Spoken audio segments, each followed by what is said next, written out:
Então a gente ficou com a classificação, deixa eu buscar aqui, Max Wilk. Essa é a classificação da corrida. A gente já vai passar para ela já? Tá na minha ordem aqui. Então tá, esse foi o resultado da corrida, né, Kalinka? O Verstappen ganhou 15 segundos na frente do Hamilton. 15? 15 segundos. Isso tem a ver, sabe com o que, Kalinka? Com o túnel de vento. Túnel de vento não estava restrito até então, vai começar a partir de agora. Tá. Isso tem a ver com algumas coisas que, por exemplo, estratégia de pneu. A gente, para quem não assistiu a corrida, né, a Red Bull fez uma estratégia diferente das suas principais rivais.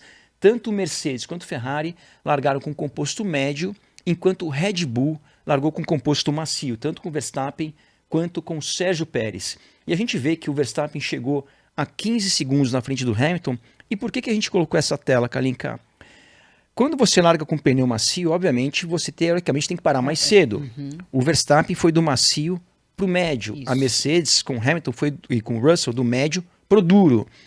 E o término da corrida com os 15 segundos quer dizer para mim a seguinte coisa. Mesmo que o Verstappen tivesse que fazer mais um pit stop, que no México a média de tempo de pit stop era 22 segundos a perda, se ele faz um pit stop e volta, mesmo assim eu acho que ele ganhava a corrida, porque ele ia voltar ali 7, 8 segundos atrás do Hamilton, um Hamilton com composto duro, ele podia voltar para o composto macio, e aí a gente tem outra tela, que é aquela das velocidades, que demonstram que realmente se o Verstappen voltasse para trás do Hamilton, a chance dele ultrapassar seria muito grande. Pessoal, para quem nunca viu um gráfico desse, ele parece ser um pouco complicado, mas não é tanto assim. Essas linhas nada mais são do que as velocidades dos carros. Quando a linha está subindo, a velocidade está crescendo. Quando a linha desce, é porque o carro está desacelerando. Então, aquela primeira parte ali é quando a volta começa, é a reta do box. Então, a gente vê que no final da reta do box, o carro do Verstappen chegou a 331 km por hora. Verstappen azulzinho. Azulzinho, exatamente. Leclerc vermelho e Hamilton prata. Verde, as prata. cores ali das equipes, né, teoricamente. Exato. E a gente vê que a diferença de velocidade do Verstappen para o Hamilton é de 10 km. Isso quando os dois carros estão com a asa aberta. Numa situação de corrida, o Verstappen atrás do Hamilton com a asa aberta e o Hamilton com a asa fechada, essa diferença, Kalinka, passa de 10 km para 20, 30, no Texas chegou a quase 40 km de diferença da Red Bull com a asa aberta contra a Mercedes com a asa fechada. Então realmente fica muito difícil de um piloto se defender numa situação dessas. Então, mesmo que a estratégia da Red Bull não fosse a ideal e o Verstappen tivesse que fazer mais uma parada, a chance de vitória da Red Bull também devido à velocidade de reta, é muito grande, seria muito grande. Mas você não acha que a Mercedes tentou fazer algo diferente, já que sabe que a Red Bull tem um carro muito superior, fato isso, tentou fazer alguma coisa? Não, a gente tem que tentar surpreender de alguma forma, por isso que arriscou esse pneu? Talvez não, Kalinka, pelo seguinte, porque quando vai dar largada, as equipes não sabem o que as outras equipes têm de pneu. Porque quando tem ali a placa de 5 minutos, é nesse momento que todo mundo tira os cobertores de pneu e é ali que todo mundo vê que pneu cada um está utilizando. Então, não é que a equipe sabe que a outra equipe tem de composto e dali para frente tenta copiar ou tenta fazer o oposto, né? Na verdade, eu acho que a Mercedes e a Ferrari ficaram muito surpresas pela estratégia da Red Bull, principalmente durante a corrida. Por quê? Quando as duas equipes, isso dito pelo próprio Toto Wolff, viu a Red Bull largando com composto macio, ele falou assim, bom, a Red Bull está indo para 2 paradas, a gente vai só para uma, temos chances.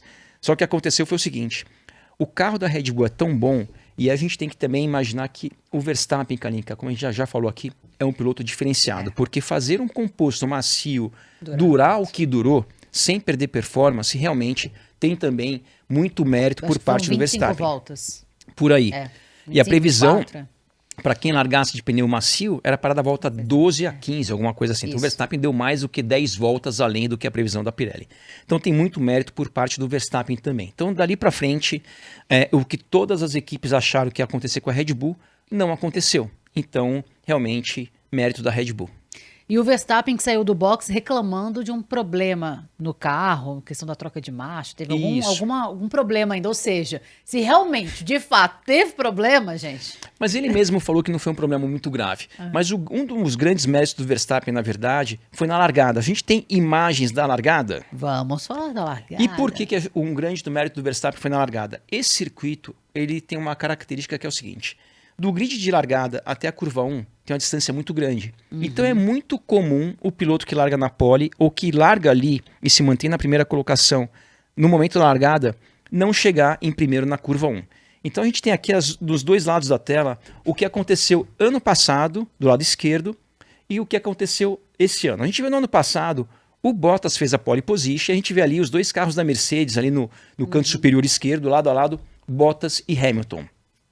No meio ali, na imagem de baixo, a mesma coisa e o Verstappen por fora nessa imagem de baixo. E por que esse é um ponto muito relevante? É muito difícil nesse circuito em particular frear por dentro. Por quê? É muito sujo esse circuito por ser pouquíssimo utilizado ao longo do ano. Fora do traçado normal, o lado de dentro, ali, o lado interno, principalmente nessa reta, ele é muito sujo. Então realmente, no ano passado, ali os dois carros da Mercedes que estavam na parte interna, o Bottas no meio e o Hamilton um pouco por dentro, tiveram que frear muito cedo e com isso o Verstappen freou mais tarde, isso em 2021, e chegou na curva 1 ali, na primeira colocação, e ali se manteve até o final da prova. Já esse ano, em 2022, aconteceu na largada uma situação muito parecida. O Verstappen fez a pole, ele se manteve ali no momento do pulo da largada, ainda na primeira colocação, e deu vácuo para todo mundo que vem atrás dele. E a gente vê a sequência que foi muito parecida com a posição do Bottas. Olha essa imagem de 2021 com a do Verstappen de 2022. Os dois no meio do circuito, ou seja, na parte mais suja, e os dois sendo atacados. O Bottas atacado pelo Verstappen ano passado, o Verstappen atacado pelo Russell em 2022.